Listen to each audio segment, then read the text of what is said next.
سرکار دی جد کیتی نوکری سرکار دی نعرے تکبیر نعرے رسالت اور ریلا پہلا ہو گئیاں گھر وچ میرے ریلا پہلا ہو گئیاں گھر وچ میرے جد کیتی نوکری سرکار دی جد کیتی نوکری سرکار دی اور جو ملی عزت نیازی جگ تے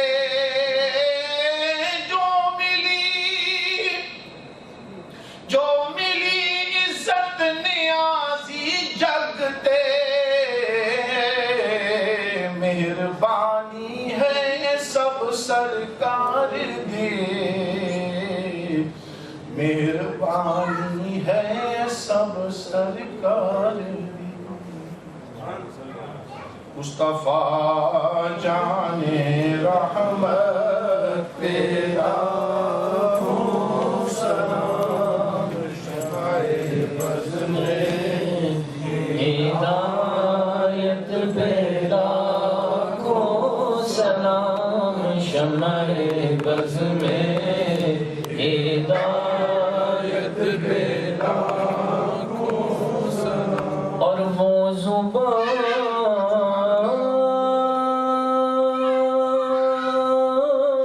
جس کو سب